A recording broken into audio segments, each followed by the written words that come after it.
রিশাত মানুষটা ছিল একজন রহস্যময়ী, একজন একাকী তরুণ। সে ছিল প্রকৃতিপ্রেমী। প্রতিদিন সকালে আর সন্ধ্যায় সে হাঁটতে যেত অথই সাগরের পারে। নীল জলের দিকে তাকিয়ে থাকতো ঘন্টার পর ঘন্টা, যেন সাগরের গভীরে সে কিছু খুঁজে বেড়াচ্ছে। লোকজন বলতো ও পাগল হয়ে গেছে, কিন্তু রিশাত জানতো তার ভিতরে সে এক অজানা শূন্যতা কাজ করছে। রিশাত প্রতিদিন সাগর পাড়ে দাঁড়িয়ে থাকতো। একদিন গোধূলির আলোয় সাগর ঝলমল করছিল। আচমকা রিশাত দেখতে পেল কিছু একটা নড়ছে জলের নিচে। তার চোখ স্থির হয়ে গেল। হঠাৎই জলের ফেনার ভেতর থেকে উঠে এলো এক রহস্যময়ী জলপরী। তার চুল ঢেউয়ের মতো ঝরে পড়ছিল, চোখ দুটি ছিল সাগরের চেয়েও গভীর। দুজনের চোখে চোখ পড়ল। এক মুহূর্তেই যেন সময় থেমে গেল রিশাতের, কারণ চোখের পলকেই সাগরে ঝাঁপ দিয়ে জলের সাথে মিশে গিয়েছিল সেই জলপরীটি। সেই রাতেই রিশাত প্রথম স্বপ্নে দেখল সেই জলপরীটিকে। সে তাকে ডাকছিল, হাসছিল, আবার হারিয়ে যাচ্ছিল। পরদিন ভোরে সে আবার ছুটে গেল সাগরের পাড়ে। চোখে ছিল সেই একই আশা, আজ যদি আবার তাকে দেখতে পেতাম। কিন্তু দিন গেল, রাত গেল, জলপরী আর সাগর থেকে উঠে এলো না। তবে রিশাত তাকে প্রতিদিন স্বপ্নে দেখতে থাকলো। এভাবে কেটে গেল অনেকগুলো দিন। হঠাৎ একদিন বিকেলবেলা সাগরের ঢেউ যেন অন্যরকম লাগলো। ফেনার ভেতর থেকে ভেসে উঠল সেই মুখ।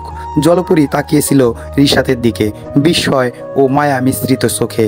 সে ধীরে ধীরে পানির উপরে উঠে এলো। এই প্রথমবার নিজেই সামনে এলো রিশাতের। জলপরী ধীরে ধীরে বলল, তুমি কে?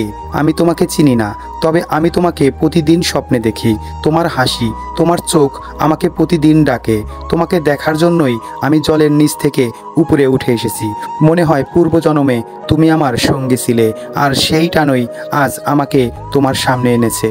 এ কথা শোনার পর রিশাতের চোখ ভরে উঠল আনন্দ অশ্রুতে। সে বলল, আমিও তোমাকে চিনি না, তবে আমিও তোমাকে প্রতি রাতে স্বপ্নে দেখি। তোমাকে খুব ভালোবাসি। তোমাকে খোঁজার জন্য প্রতিদিন এই সাগর পাড়ে এসে দাঁড়িয়ে থাকি। এই জীবনে যদি তোমাকে পাই, তবে আর কোনোদিন হারাতে চাই না। তখনই জলপরী হাত বাড়িয়ে দিয়ে বলল, বন্ধু, জগৎটা আমাদের আলাদা হতে পারে, কিন্তু হৃদয়ের পথ একটাই, সেটা হলো ভালোবাসা। রিশাত জলপরীর হাত ধরে বলল, বন্ধু, তুমি আমার কাছে বাস্তবের থেকেও বেশি সত্যি। তোমার জন্য আমি যে কোনো পথ বেছে নিতে পারি। জলপরী তখন তাকে একটি দীপ্ত নীল মুক্তা দিল, যা রিশাতকে সাময়িকভাবে জলজগতে রাখবে। সাগরের ঢেউ যেন থেমে গেল, বাতাস নীরব হয়ে গেল। জল আর স্থলের দুই প্রাণ একত্রিত হয়ে জলে মিশে গেল।